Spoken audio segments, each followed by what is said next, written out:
Today's program, we have a discussion titled Maths for the Masses, Experiments in Public Engagement, which is an important conversation to have, very relevant to public engagement, institutions of public engagement such as ours. So please allow me to introduce our discussants for today, Marcus de Sautoy and Jahnavi Phalkey. Marcus de Sautoy is a Simoini Professor for the Public Understanding of Science and Professor of Mathematics at University of Oxford. He is author of 8 books, such as The Creativity Code, How AI is Learning to Write, Paint and Think, and Around the World in 80 Games. He's presented numerous radio and TV series and works extensively with a range of arts organizations, bringing science alive for the public forum. He's also author of 2 plays, including I Is a Strange Loop, which was performed at the Barbican in London, in which he was also lead actor. His new play, The Axiom of Choice, is currently touring India for 5 weeks. This was also recently featured at the Bangalore International Centre in partnership with Science Gallery Bengaluru. We of course also have Jahnavi Phalkey, founding director of Science Gallery Bengaluru. Previously, she was a faculty at King's College London. She started her academic career at the University of Heidelberg, following which she was based at Georgia Tech Lorraine in France and Imperial College London. She was a fellow at Wissenschaft College of Berlin, and she's the author of Atomic State, Big Science in 20th Century India, and has co-edited Science of Giants, China and India in the 20th Century. She's also the producer-director of the documentary film Psychotron. Please let's welcome them with a round of applause. Welcome everyone, and I am much looking forward to respite from the work that I just finished upstairs, to be able to talk about the real stuff behind why we do what we do, and it's an absolutely fabulous opportunity for me to be able to interact with you today. Similarly. Thank you very much. And I think I felt a similar sense of delight when we just opened the building and we had Sarah Kenderdine speaking about experimental museology. And so what we're trying to do in this institution is to bring together a sort of new thinking on what public spaces for knowledge can do. And therefore, it involves not only thinking about the institutional format and the design, but also to, and at the end of the day, towards what purpose, and that purpose would be what we will discuss with each other today.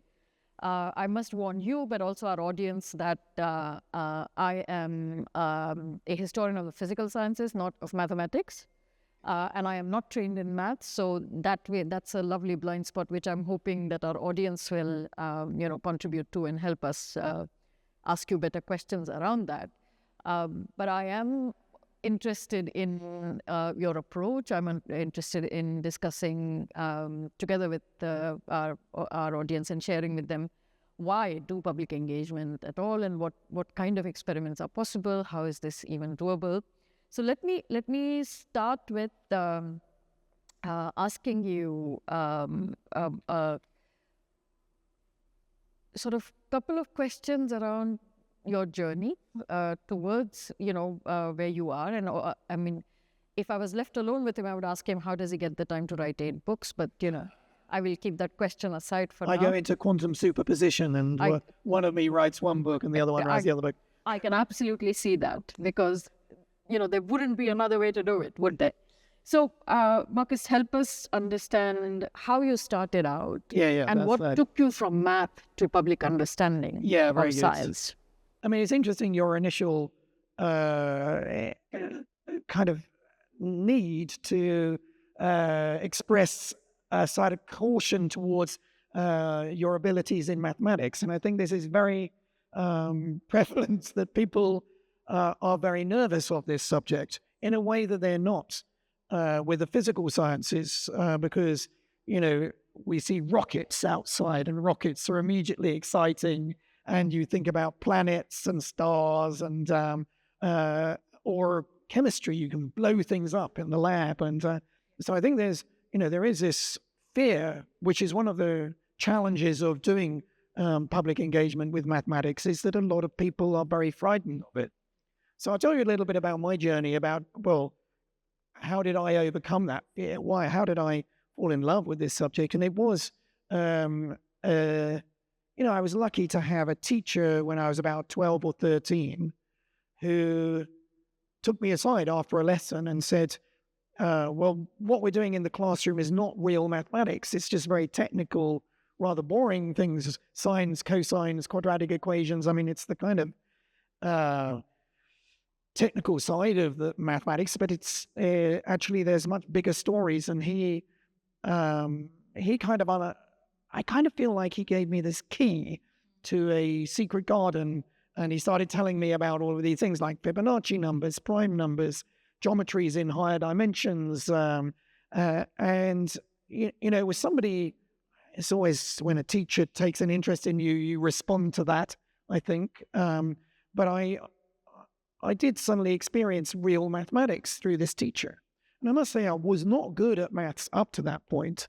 I wasn't good at multiplication tables. And I think people have this feeling like, oh, you're just born a mathematician. So unless you're, precociously calculating square roots at the age of 7, give up. And I certainly wasn't. And it was a kind of later interest when we started to see some real mathematics. And I suppose, first of all, this teacher recommended a few books to me. So there was one called The Language of Mathematics. It's not a very famous book or anything, but it partly made me realize the power of mathematics as a language to understand the universe around us. So I was starting to do science, but if you really want to understand science, then mathematics is a very good language for it. But I also got recommended a beautiful little book called A Mathematician's Apology by G.H. Hardy. Okay, so some people go, oh, yes, exactly. It was interesting. We were just talking earlier about C.P. Snow and his two cultures. And C.P. Snow writes actually a beautiful introduction to this book, which actually tells the story of Hardy's interaction with Ramanujan. But that book, for me, was very important because in that book, Hardy describes what it's like to be a mathematician. So it wasn't so much about mathematics. It was more about what it's like to be a mathematician. And he really described it as like being a creative artist. He said, actually, the maths that we use in engineering, it's all the boring maths. It was similar to what my teacher said, actually the real maths, Riemann and Gauss, that's maths for its own sake. And I suppose at the time I was also 12 or 13, I was starting to play music. I started learning the trumpet. I was doing theatre, yet I also loved science. And so suddenly here was G.H. Hardy telling me this subject bridges all of these. I think that's what you're trying to do with this, the Science Gallery is just show that science is not separate from culture. It's totally interwoven. And I think that book for me was absolutely crucial in saying, okay, yeah, because there's a wonderful moment. He says a mathematician, like a painter or a poet, is a maker of patterns. And I just, that resonated for me. There was me playing music. Pattern is very important to navigating music. And I often call, music is the art of pattern and mathematics is the science of pattern. So this book helped me to kind of understand that these things were very much interrelated. And, I think what you're doing here in this center is, absolutely crucial to kind of correcting the huge mistake we make in our education system, which is we silo our subjects. So, students go to the maths lesson and then they go to the science lesson and then they go to the history lesson and the music lesson and the art lesson, and they have no concept that these things are totally interrelated. So I think that this siloing of subjects is really been harmful, and it's what C.P. Snow talks about in The Two Cultures, that somebody who revels in Shakespeare doesn't know what the second law of thermodynamics is. And so I suppose that was the beginning of my journey. And I wanted to become a mathematician and make my own stories. And, I think I began to understand that a mathematician is a storyteller.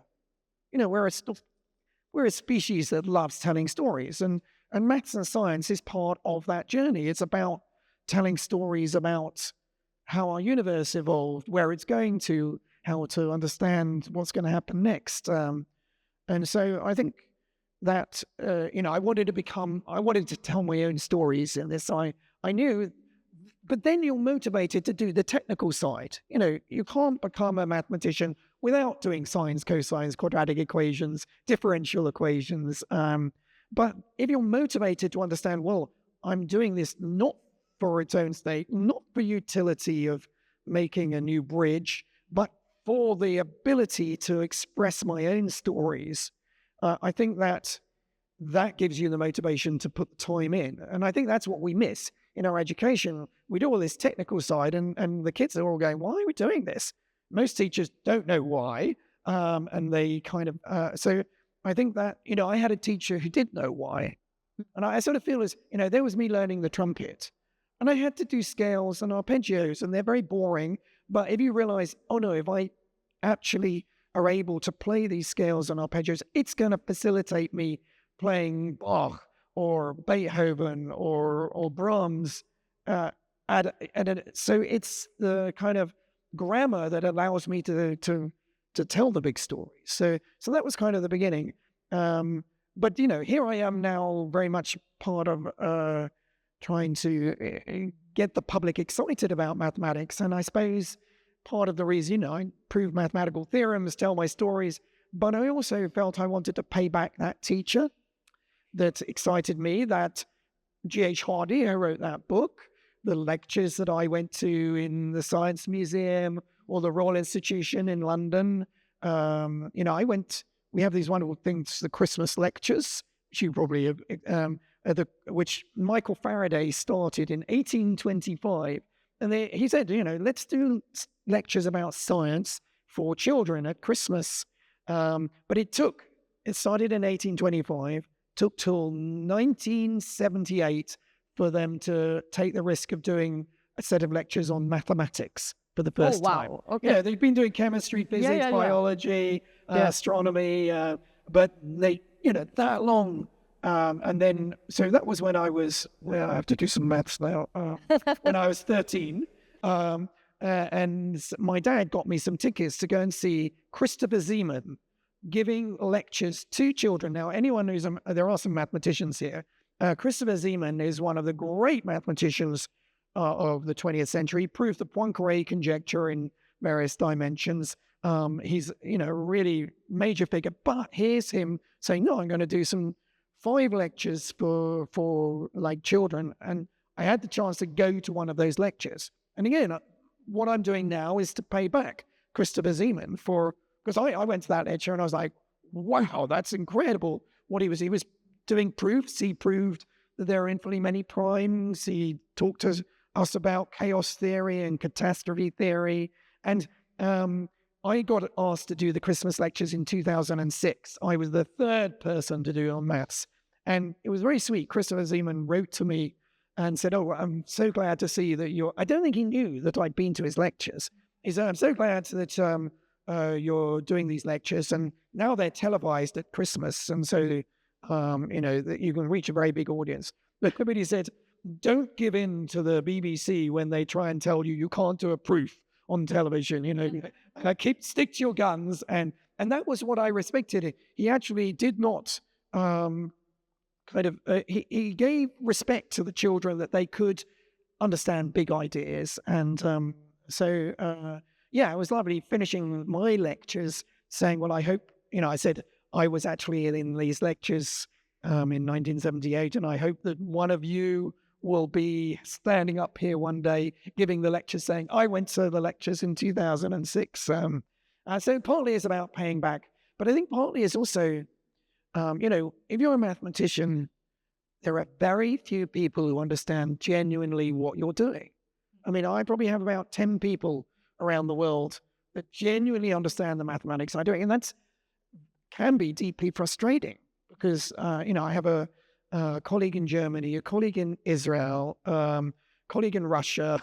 I mean, the other lovely thing is it's a kind of universal language. And in fact, one of my PhD students I discovered is here in Bangalore at the moment talking to an Indian mathematician. So, but I think part of it was I want more people to understand why I'm so excited and why I've dedicated my life to trying to understand these new ideas. And so partly is trying to tell my friends and family what it is I do all day. I was an Oxford undergraduate, and in Oxford one of the beautiful things is we do break down these barriers, because I was in a college and I spent all my time with people doing very different subjects: philosophy, English literature, history, law.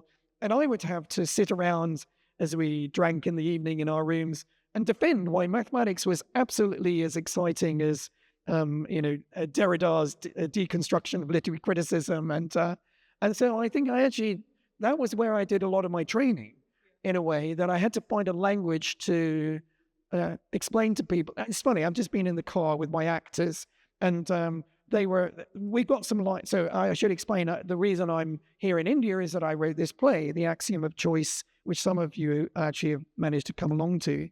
But one of my joys is finding interesting mediums in order to tell mathematical stories, and theatre is one of my other passions, as well as music.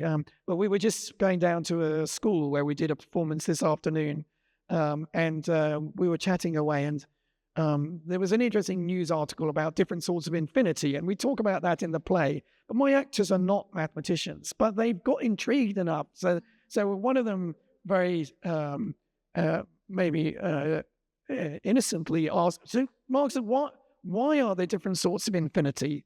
So we had, you have a lot of traffic here in Bangalore, so there was time to explain, how you understand that there are different sorts of infinity. But the challenge is, how do you do that? And I think that's the challenge of this. Your space is, okay, you don't have the ability to just, use technical language to explain something. So how do you find the language to communicate difficult ideas without having somebody go through 3 years of an undergraduate degree in maths? And that, for me, is a fun but, tough challenge. That's absolutely wonderful. I could have stopped you at any yes, I'm sorry. minute. You have to be careful with me. Press go. No. Not because the answer, not because of the length of the answer, but because at every minute there were things I could have said as to, So in this very room, we've spoken several times since we opened, which is on January 19th this year. Talked about how education in India is very siloed, even more siloed than elsewhere, because we cart away students. So engineering students go to study in engineering institutions, architects with architects, lawyers with lawyers, doctors with doctors. So the lovely fight that you had at the age when you consider yourself young and invincible, to have to fight for math, with a scholar of Derrida, no less, is absolutely essential in, if one were to begin to think creatively about what one does. And also it's not really about relevance, but about, why do we do these things at all? Which, and it's a tragedy that it has to be kind of done post facto as opposed to hoping for change. But anyway, coming back to the public understanding piece, there are two parts to this question, and we could take those separately. One is from those conversations that you had early on, the relationship to the Royal Institution, for example. I've often cited the Royal Institution as one of two examples that this institution historically borrows from. I'm a historian of science by training, of course.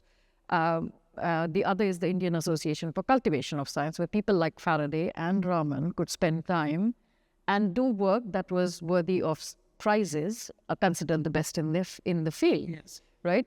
And even the Royal Institution today, is less comparable to its glorious days. That's not to say anything about the quality of the work that happens there, but how the nature of or the decline of the relevance of institutions of that kind, as we see them today, in terms of the kind of resources we pump into them at all.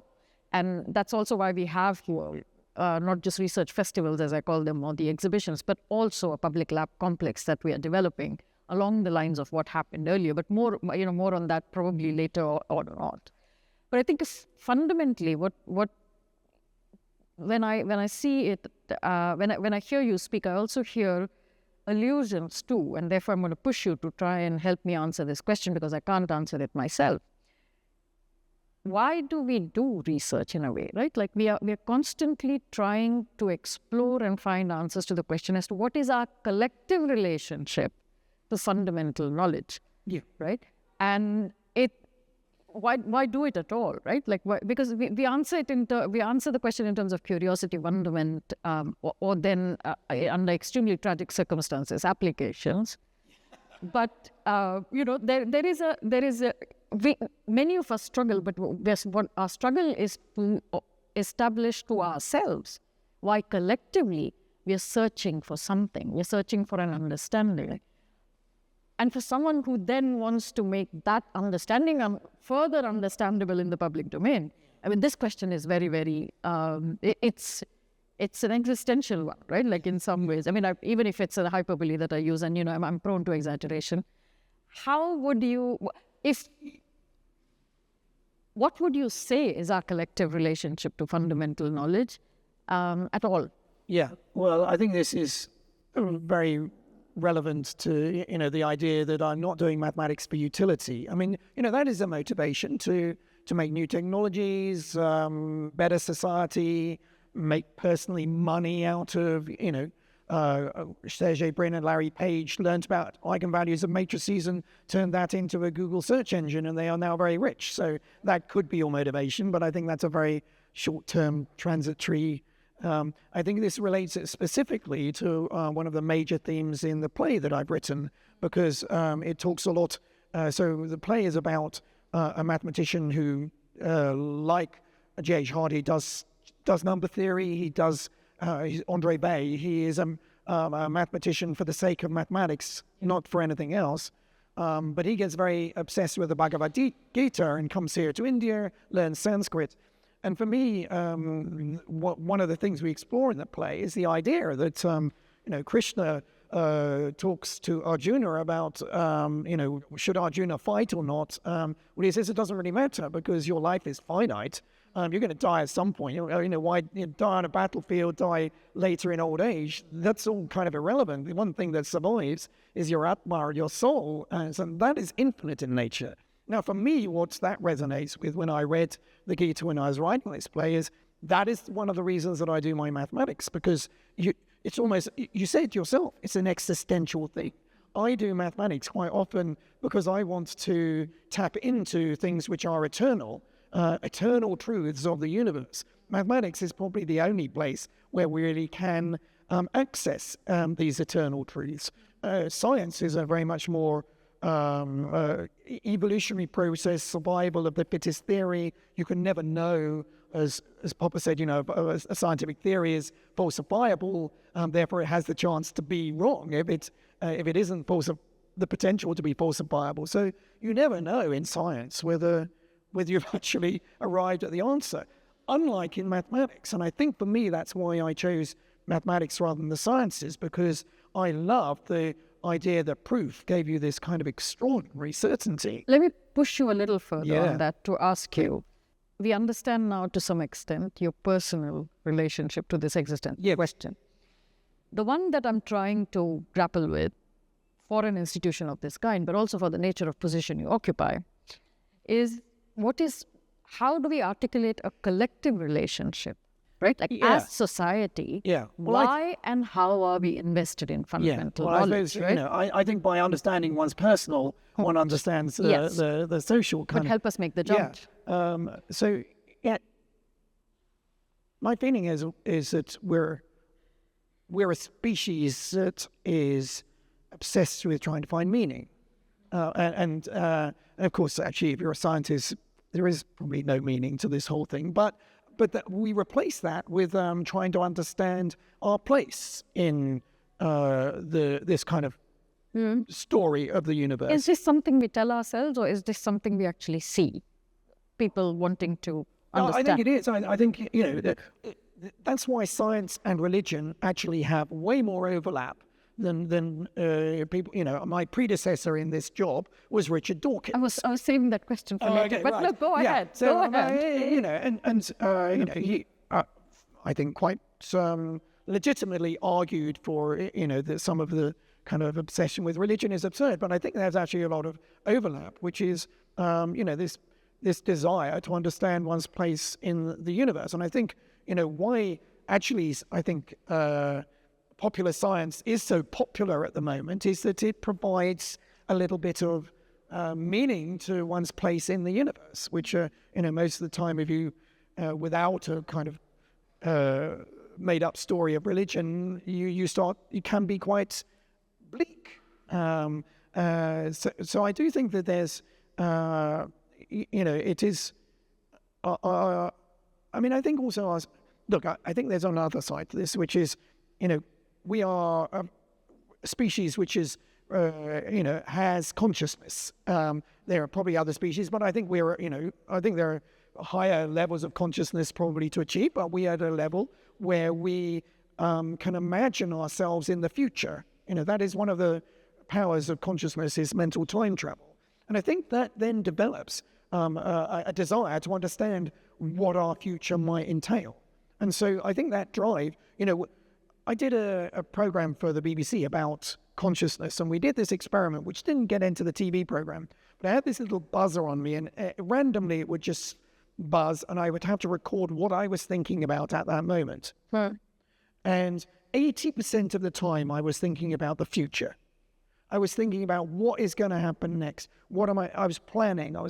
And I think that that's part of, that is just what our species does a lot of. And I think it's involved in, and that is a very scientific, the desire to understand, okay, this is how things are at the moment. What is things going to be like a little bit further down the line?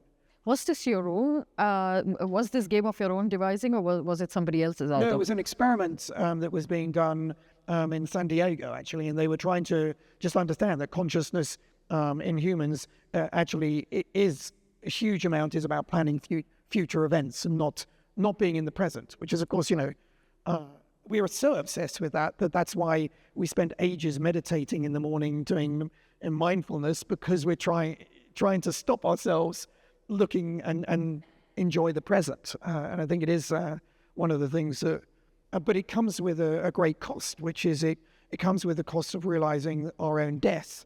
And so we have a sense of mortality. And I think for me, one of the reasons that I do what I do is to try and transcend that finiteness, which is what I put into the play as kind of ways also, and that relationship to the Bhagavad Gita it's sort of, my mathematics is a way of, and this is a line from G.H. Hardy's A Mathematician's Apology. A mathematician is probably has the best chance of achieving some sort of immortality, because the discovery of a mathematical theorem will live way beyond your death and your everyone forgetting who you are, but the mathematics kind of lives on.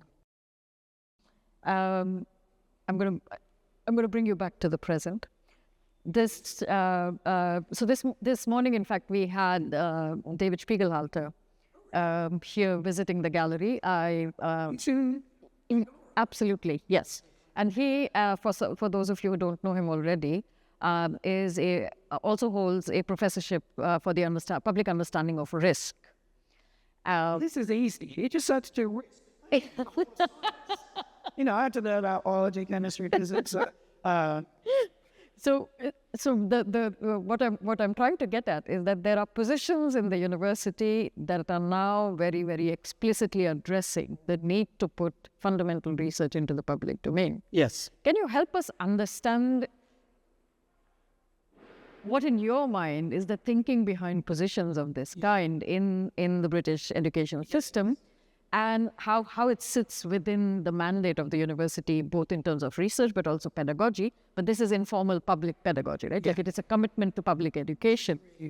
And so, so it's a wonderful day when I get to meet the two of you on the same day.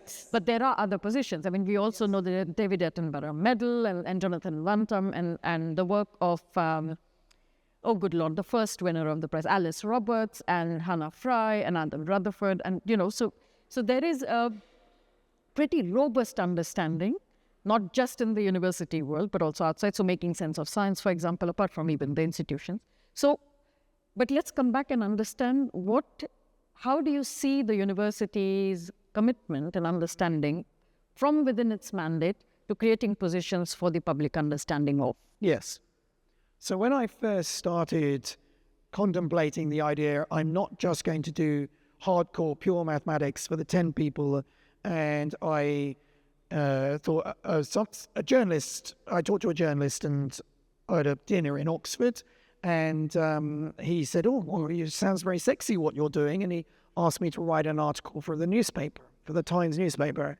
Now, at that time, it was totally unacceptable for an academic to do anything like that. Popularizing your subject was considered a dirty thing to do. And in fact, J.H. Hardy did not help, because the opening line to that book, A Mathematician's Apology, is, "It is a melancholy experience for a professional mathematician to find himself writing about mathematics. The role of a mathematician is to prove theorems, not to talk about them." I mean, he then, is a counterexample to his whole statement, because it's a beautiful little book talking about mathematics. But, that's why he calls it A Mathematician's Apology. He doesn't want to be doing this. And so I've grown up with this ethos that if you're in university, you just do hardcore science and you don't talk to the public. That's not your role.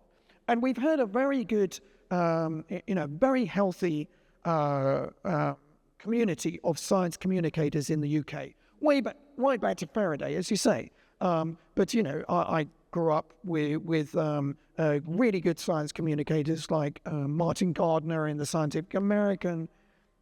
But these people were separate communicators. And in fact, you've named, Adam Rutherford is not a practicing scientist. He's a science communicator. And so there was this kind of partition. So if you suddenly saw a scientist doing science communication, it was, they've a failed scientist and they can no longer do their science. So this was the fear that I was very nervous when I wrote that first article. However, the climate has changed because, and this is the reason these positions have started to become important parts of being a scientist, because science is having such a major impact on society that it's absolutely important that society is taken along with the scientific developments. Because, in the 1990s, what we saw is science beginning to accelerate and having impact on society, but society not understanding they didn't understand what a stem cell was. So they didn't understand, stem cell research started to look like really terrifying kind of Frankenstein science. And the journalists who were fueling this kind of, or genetically modified crops, so that there became a breakdown in the communication between scientists and society. And the Royal Society actually, the government commissioned a report from the House of Lords called the Jenkins Report, which was, why is there a crisis in the trust in scientists? And what was the answer? Because scientists were not explaining what their science was doing to society. We were not stepping up to the plate and engaging. And so suddenly there was from government and from our research councils, a desire to encourage scientists to actually make the step of trying to communicate. Now, actually, my position was one of the very first to encourage a scientist to actually spend some of their time communicating. So if I may ask you at this point to tell us a little bit more about Simone Yi. Yeah, so Charles Simone, who founded the position that, I'm the Simone Professor for the Public Understanding of Science, and he made all his money through Microsoft. He wrote basically Word and Excel, but then wanted to put money back into the public. And interestingly, he has a big foundation which is about the crossover between science and culture. So he really understands that culture is a very powerful role to play in helping to communicate science. But he was a big fan of Richard Dawkins, and so the chair was specifically set up to relieve Richard from all of his teaching and administration, allow him to carry on doing research. And this is important. Actually, on my website, I've got the manifesto Charles Simone wrote, and he said, I don't want this professorship to be held by somebody who is just a popularizer. They have to be a scientist. This has to be coming from the inside, somebody who has the passion for science and then is going to communicate it. So when I saw that mission statement, when Richard retired and this job was advertised, I said, I don't want to give up doing mathematics, but I want to have the freedom to, I don't do any teaching now to undergraduates. My teaching is coming here to you and spending time here. And that position gave me just the freedom to be able to write a play, bring it in the middle of term time to India for 5 weeks. All my poor colleagues are having to teach complex analysis and, set theory. I get to come and teach set theory through theatrical experiments. So mine was the very first, but this Jenkins report was around 2000. And more the science councils in England, the government, have said we need scientists to spend some time of their research time actually communicating the importance of their subjects. So then you started to see a few more of these positions appearing. So you've got Jim Al-Khalili has one in Sussex, Brian Cox has one from the Royal Society, and I think that's a great message. And I think a lot of people, when I go to other countries, are very envious of the fact that we've realized this. Not even in America, you'll find. I had a conversation with Steven Pinker at an event, and he says, "Well, I wish somebody would give me one of these things." So but I think they're really important. And what I when people say, "Well, what is this job?" and sometimes I describe it as this is an ambassadorial role. Science is this massive superpower which is completely impacting the rest of the world, and that superpower needs ambassadors to help make bridges between science and the rest of society. So that's what these roles are doing. I think I'm glad you explained that in context and also helped us understand the differentiation between people who take up science communication or the public engagement of science as a profession themselves. Yes. But also those who remain engaged in research and do it in universities. Yeah. And so Alice Roberts, yourself, Jamal Khalili and Brian Cox, therefore, also, I mean, but you see, it's a real challenge because, and I'm always cautious because there's something quite exciting about doing public engagement because, I've done TV work, that's all very glamorous. You're on telly and 2 million people are watching you, or you write a newspaper. That first newspaper article I wrote for the Times, I spent a month writing 1,000 words, which no journalist would ever spend. And I was very lucky to have, I wrote my 1,000 words, sent it to the editor, and he gave it to the sub-editor, and she wrote back and said, "Oh my God, this article is dreadful. You don't know how to write. You put the best bit. There's a wonderful story, but you put it right at the end. Nobody reads a newspaper article to the end." So she taught me how to write, and eventually we published this piece. And it was actually about the Fields Medals that are being given that year. So the Fields Medals are our Nobel Prizes in mathematics. The Nobel Prizes always make the news. You always hear who's won the physics, who's won the... It's that week of exciting... Nobody hears who's won a field, especially in the mid-90s. I mean... Good Will Hunting hadn't been made then, so there wasn't even in the movies.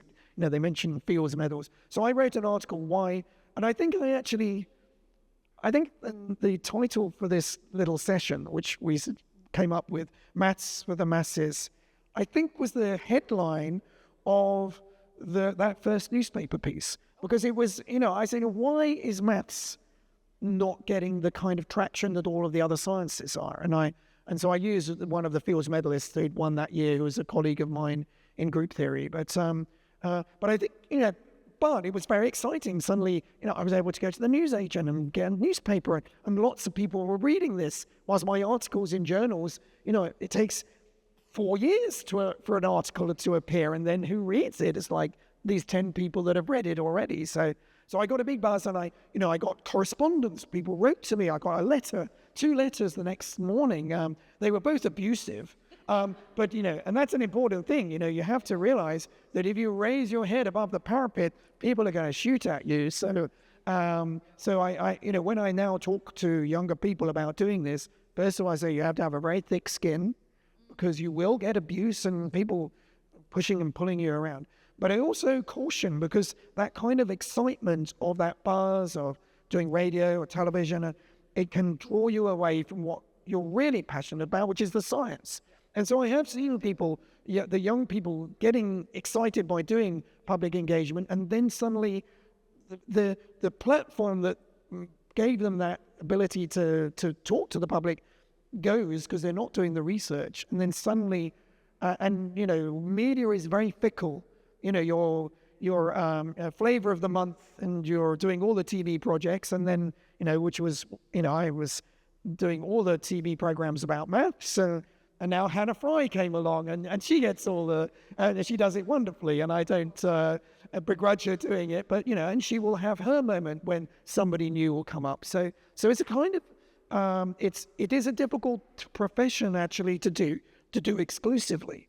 You probably know Dan Glazer because he ran the Science Gallery in London. In London. Yeah. Now, I remember Dan Glazer is a neuroscientist, and I remember, he was a very serious researcher, but I remember him talking to him at an event, and he says, Marcus, I don't know whether this is going to be the right move, but I'm deciding to make the move to give up my fundamental research and just move into public engagement.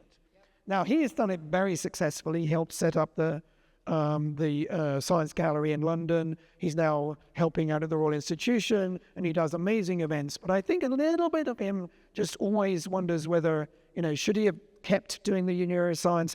Has he sort of weakened his role because he isn't a practicing scientist anymore? So that's a really difficult tension. And I feel that, this job that I've got is perfectly balances, because it says, no, you should be a practicing scientist, and we want you to carry on.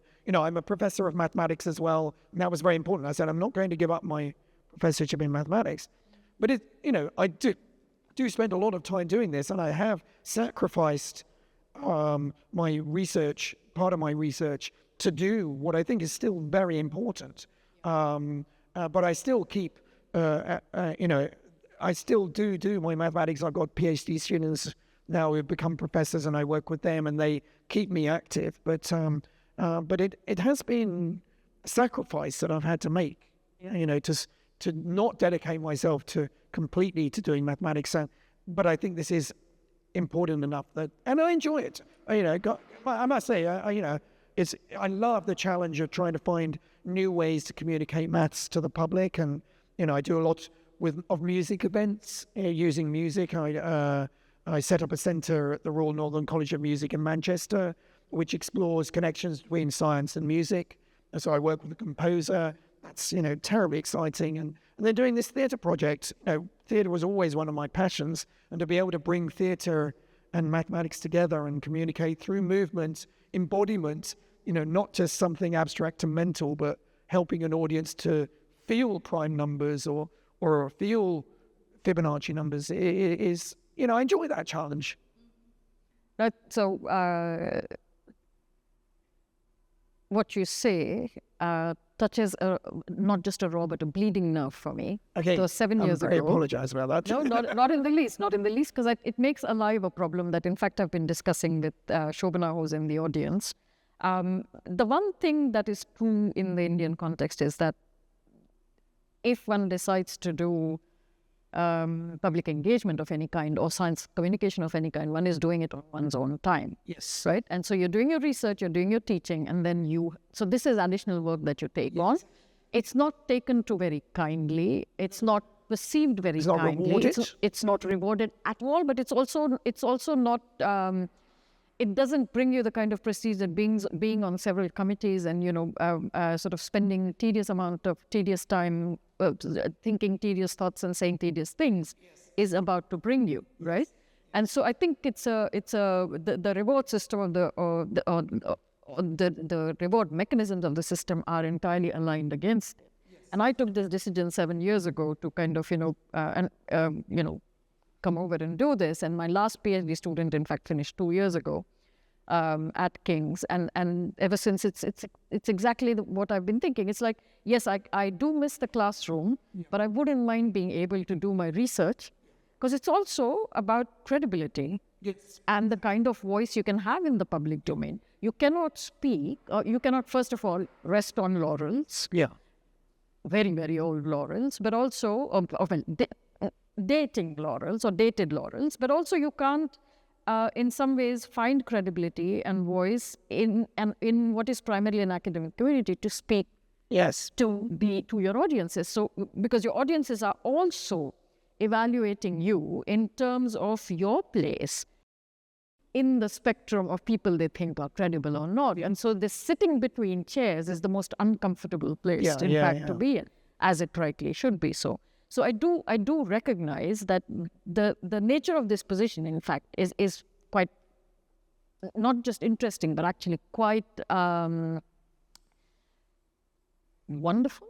Yes. And useful. Yeah. Because it says, yes, you must do your research, but you can then take that research not into formal education, but informal and public education, right? And so that becomes your task. Yeah. And it carries a value well beyond sort of, the immediate settings, which I find quite interesting. Do start thinking about your questions. I could talk to him, and I could of course bring my own woes and worries to the table, but I think that I can do afterwards as well. But I must ask you, maybe this question doesn't have as interesting an answer that I would like to hear, but I'm nonetheless going to ask you, what does it mean to take the position after Richard Dawkins? Right? Because there is the serious aspect of it is, of course, that it was a position created for someone like him, as you very clearly mentioned. And therefore, then, a successor is someone who has to, in a way, do something about it, if nothing else. Yes. So, well, firstly, Charles Simonyi said, he endowed this professorship beyond Richard's tenure of it. So he always knew, I want this to be, so although Richard was the first holder of it, Charles always said, I want there to be a position like this after, because sometimes people set up a professorship just for one person, and once they retire, the money goes. So he said, no, I want this role to be there. So yes, the question all the journalists asked when I took over the job was, okay, do you believe in God? Are you going to be, a militant atheist? And so I had to, and I think actually, in a way, Richard's, his work on biology and communicating biological ideas is phenomenal. But I think he started to get more and more obsessed with religion, and somehow it got less about science and more about attacking religion. And I think during the latter tenure of his professorship, it was a distraction away from what actually the manifesto that Charles had written for the job. So it was very important to me, for one thing, when I took over from Richard, to get us back to talking about science and not about religion. So I actually always used to tell journalists, yes, I'm a deeply religious man, but my religion is the Arsenal Football Club. The what? The Arsenal Football Club. So, I'm very passionate about football, and I go to the football ground every weekend, and I sing my songs, worship my idols. Oh, lovely. And so it was just a way of just stupidly patting them away. Next to the stadium. Oh, okay. Well, then I probably passed by you every weekend. So, so that was one important thing, just to get back to science. And I had a lot of people writing to me, thank God you're talking about science and not God, which I thought was quite funny. But the other thing is, although, I didn't, a lot of people say, oh, big boots to fill, must be very into it. But I didn't feel that at all, partly because my science is so different from his. It's always the other end of the spectrum, biology and mathematics. So, biology is this kind of messy thing with, maths is this clean thing with, no, actually, I tell you, biology is really difficult and maths is really easy because, biology is a complete mess. I don't understand how anyone does biology, but actually Charles was very happy because, he's a computer scientist, and I think one of the reasons he liked Richard's work is that Richard did a lot about understanding how, simple algorithms can give rise to complex organisms. But I think Charles was very happy to see a mathematician taking over this job. And in a way, maths is a perfect subject for the public understanding of science because, as I said at the beginning, mathematics is the language of science. And so actually I am able to engage, we've got some theoretical physicists here, but that's full of mathematics. And so I can talk quite, I wrote a book called What We Cannot Know, which has a lot about limits of knowledge that are thrown up by quantum physics, by relativity, cosmology. There's a lot of there's actually a lot of mathematics now in biology. We have a very vibrant maths and biology group in our department. So I actually did feel I was in a place to actually engage with a lot more sciences than maybe Richard was. Richard never contemplates talking about physics, really, because he doesn't feel... But in a way, mathematics made me feel like, actually, I have something to say. I maybe a bit that's unfair, but I've never heard Richard really talking about anything about theoretical physics. But we know that mathematicians and physicists do believe that they can talk about anything on this. Exactly. Yeah, I mean, basically, I don't know whether you know these little cartoons called XKCD. Yes. They're wonderful. If you don't know them, do look them up, because they're, it's a Sky Munro, I can't remember his first name, but he does these lovely little stick cartoons about science. And I put one of them in my What We Cannot Know book, because is a whole load of scientists lined up, and the physicist is looking at the chemist and going, "Oh, chemistry, that's just applied physics," and the chemist is looking at the biologist, "Oh, that biologist has applied chemistry," and he goes down the line, economics, sociology, blah. Yeah. But then right at the other end, there's a little female character who's the mathematician, who says, "Who are all those people down there at the other end?" Because basically all of you lot are applied maths. So. Yes, or maybe not. Do you remember where they placed the philosopher in that? I don't know whether the philosopher got in actually on that list. Oh, so there you go. Yeah, but the mathematicians and the philosophers, I think, we stand shoulder to shoulder. Absolutely, yeah. Sitting by the stream, probably waiting to not be in the cartoon, but anyway. And that's not a plea for self, as they say, because I'm not a philosopher. So how much, I'm going to ask you, how much time do you get to do your math? Not enough. I've got questions that I've been working on for, decades, that I'm, conjectures that I'm trying to solve. And so there is one thing that I'm working on at the moment with a Korean student who is now, he was my PhD student in Oxford. And that's great because we just Zoom every week. So we have a once a week meeting and we jam our ideas, and I'm trying to understand. One of my great discoveries that I'm proudest of is understanding that the world of symmetry was a lot more complicated than we thought it was. And it connects to things called elliptic curves. And there was no thought that my area of research had anything to do with these. And basically I created a new symmetrical object whose structure embeds questions about elliptic curves, which is really exciting because we don't understand elliptic curves as one of the big unsolved problems. Relates to Fermat's last theorem and things like this. But there's so one of the things I'm working on is trying to understand whether particular symmetrical objects, which are very important because they're kind of universal objects in some sense, whether they actually themselves entail the same complex algebraic geometry that I discovered in these other examples. And it's really interesting because I'm really not quite sure what the answer is. We thought the conjecture is that they don't encode complexity.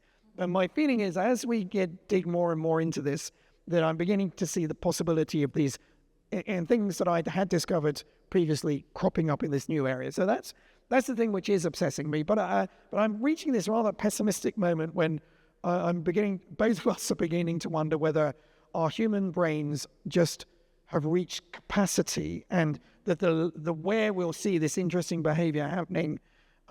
This is why it's interesting about artificial intelligence coming in and the role that a computer might play in helping to tease this out, because I'm beginning to wonder whether is this something I've just got to crunch and then see this interesting kind of complexity emerging, but if it doesn't emerge, then this is the lovely thing. Fermat's last theorem was about equations not having solutions. If there was a solution, a computer could find that. So you could set a computer, but a computer will never show you why an equation does not have a solution. Well, not certainly by, just testing one up. Yeah.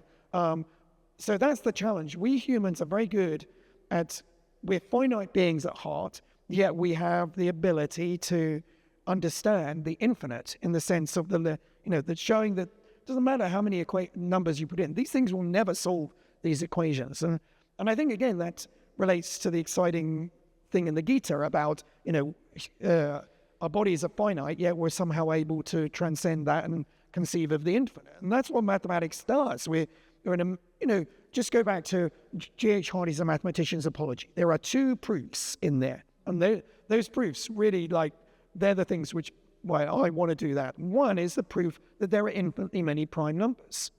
Now, it's an extraordinary proof because prime numbers are these indivisible numbers. Now, you could prove there are infinitely many by making an equation which generates them.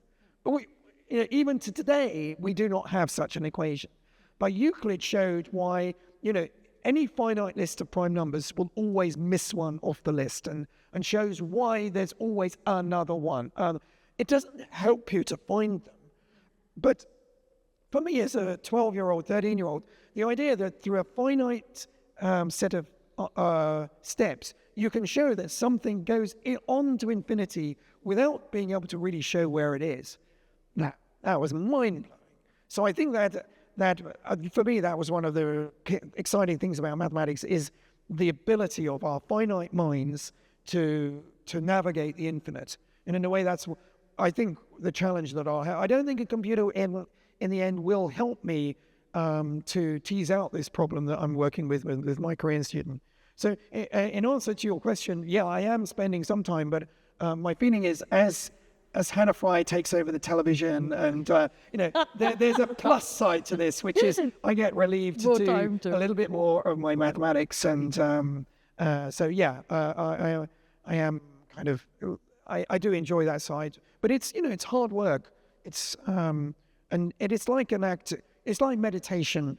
When you start meditating, you can do it for 5 minutes, and then you're like, yeah. But to do mathematics, you need to meditate in this world for days, weeks, months, and when other things crash in, I mean, that's why it's a young person's sport, because as soon as you have children, they're very distracting, and I found it very difficult to do mathematics as soon as my children started to appear, because there was like all of these interesting little people appearing. Oh yeah, absolutely, and they engaged with the world. Yeah. At that age, I think when I have a couple of very young friends who. So when I meet them, and this is what I've said to their parents, but also to other friends, which is that with them, there's no past and there's no future. There's just the present. It's right that's here, the joy. right now. Yeah. And it's actually quite fabulous to engage with the world through their eyes. I'm going to ask you one final question. The mathematicians will always find you. You're an affable mathematician. I'm told there aren't that many of them around, so they will find you. Students or those who are interested in the public presence of math will also find you. But yet, your job is math for the masses. And by job, I mean your commitment. Your in a way, a moral commitment is for math for the masses. Do they find you? I find them. You find them. So this is really important, because actually... How do they react to you? Yes, so this is really important, because it's very easy to preach to the choir. Yep.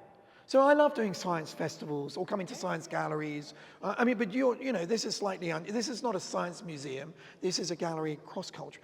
But I really try and find out the audiences that would like, if you told them, that's why theatre is an interesting medium, because they'll come to a play and I do put mathematics in there. I don't want to completely lock, but I'm hoping that people will come for the storytelling and go away having experienced some maths that they never would have experienced before. So I actually spend a lot of time working with a lot of different arts organizations. So, the Royal Opera House, or the Serpentine Gallery doing things, or Glastonbury. The Glastonbury Festival, I do an event there, because they're coming for the rock concerts, and but they'll stumble into the circus tent and suddenly find this mathematician doing a circus show about maths. So for me, it's really important that I have to find them, and so I really work hard to go and try and find audiences and do things in a way that that kind of smuggle the maths in through something that they love doing. So you find them and the form.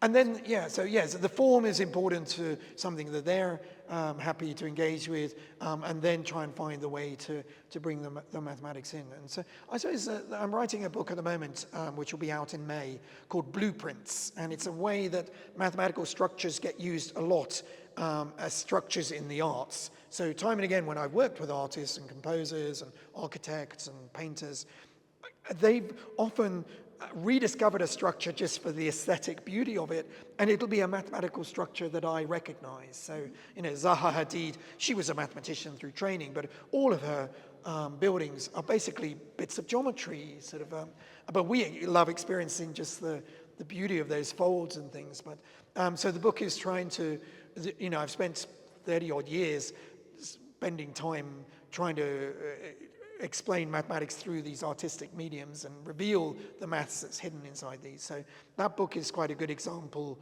of a lot of the stories that I've tried to find ways to communicate to an arts audience, humanities audience, that actually there's mathematics bubbling underneath everything you do.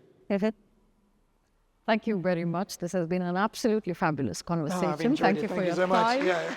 Thank you for being here this evening. And looking forward to continuing this conversation in one way or the other, one form or another, mathematically or not. But look forward to welcoming you again to the gallery. Well, I always enjoy coming to India, so you can't keep me away, I'm afraid. Wonderful. Looking forward to the next things. And if I may, this is our little book about ourselves and lovely. what we are trying to do here, our ambitions, and I hope... that'll be fascinating. I enjoy looking at this. Yeah, great. Cool. Thanks for coming, everyone. Yeah.